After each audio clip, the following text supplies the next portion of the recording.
Hey, it's Peter Hink. Today I'm going to be giving you my review of the Dragonfly 13.6 fishing paddleboard. First of all, this is a board that I do own, so I've had a lot of experience on this. The board is 13 feet, 6 inches long, and it's 32 inches wide.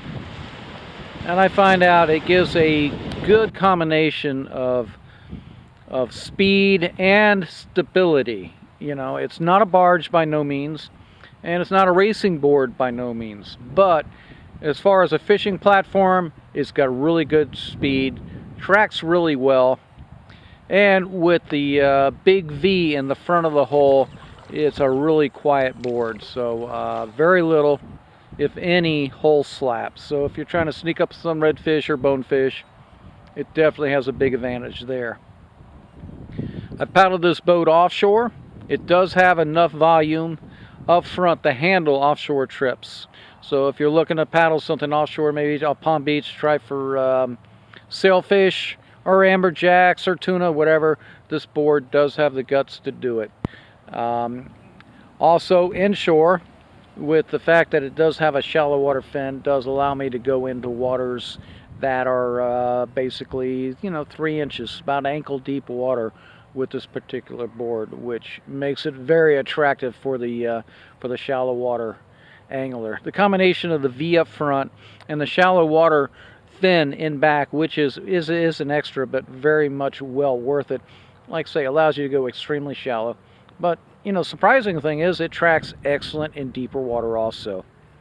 I like the fact that it does have a big bow up front, a lot of volume, so if I do go offshore, catch a lot of fish, I put a fish bag up on the front. It allows you to put bungees up front, either with a track system, or they can actually build the bungees into the board itself. And it has enough volume. If I got 60 pounds of fish, it will hold it without any problems. The deck is really comfortable. You can get the standard deck, or they do offer a upgrade deck, which is like a sea deck, teak style deck. Very comfortable on the feet. It is really enjoyable to paddle this. I can't say that about all fishing paddle boards, but this one here it's fun to paddle, and it tracks well. For inshore fishing, it does have a deck that's kind of set in a little bit, has a rail going around it, so if you're a fly fisherman, I like that aspect. I'm able to strip my fly line. It stays on the board. It's not going to sit there and slide off the side.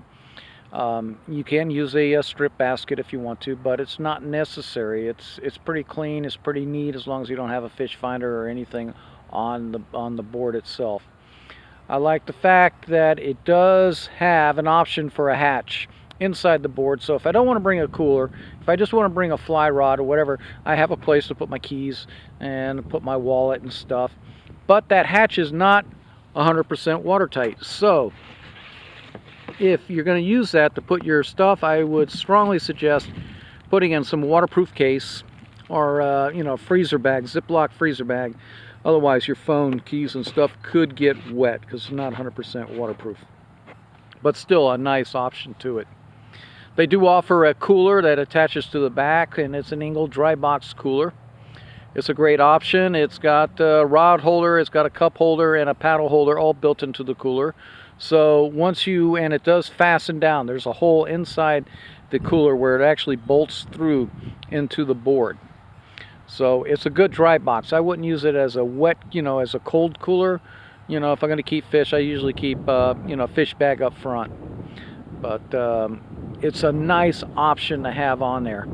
Also, if you put it does give you the option to put track systems, and I do have a track system. In my other board, I do have a Yeti Cooler. It's a larger cooler. It's one that I can actually stand up and sight fish if I wanted to do that option, and it's one that I can actually put fish in. It's a lot larger cooler.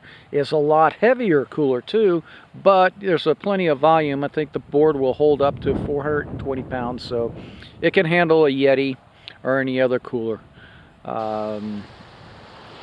Things about the board: it is made like a boat. It's not made like a surfboard style paddleboard, so it does have a little vent and little drain plug in the back. So if any water does get into the board, you're able to easily drain that out, and which is a nice option. Super strong, super durable. I've got one now for 8 years, still paddling it, and I've put these boards through the test. They've been from here to the Bahamas, and they've hit about everything. And being made like a boat instead of like a surfboard, I find them extremely durable. They'll hold up for years. So I give it an A+ on that fact. So if you're looking for a board that's silent, very little hole slap, very durable, it's going to hold up. Weight wise, you know, maybe on a little bit of the heavier for the glass boards, but it makes up in that in durability. The board starts off at 45 pounds, and it starts adding everything on, and all these are custom made. The weight of my boards are probably around the mid 50s, but still very well balanced. I find them easy to get up onto a top of a vehicle or a back of a pickup truck without any problems at all.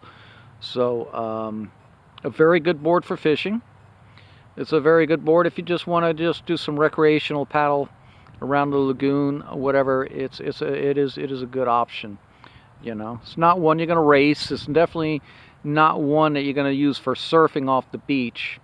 But you know, as far as going off the beach and going for tarpon, or going off the beach for sailfish on Palm Beach, it definitely can handle, you know, the small waves on the way in. And I'd rather be on something that resembles a surfboard than something that resembles like a kayak that resembles a boat when there's any bit of surf out there. I've never had a problem, never rolled it. But if you're looking to get into paddle boards, and you're watching just to get an idea which paddleboard to use, this is an excellent one for fishing.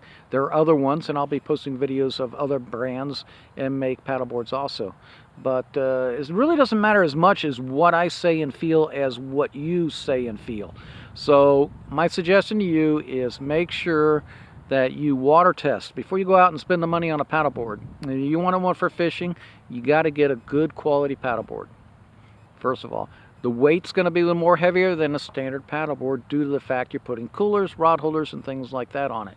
Just don't think you can just take a standard, you know, 20 to 30 pound paddleboard and set it up for fishing. It's very difficult, and chances are you might damage it. Was one of the reasons why I'm putting these videos out. So I'll be covering some of the other paddleboards that are out there that I think are really good for, you know, for fishing, and I will be posting my reviews on those and try to keep it short and sweet. But till next time, this is Pete.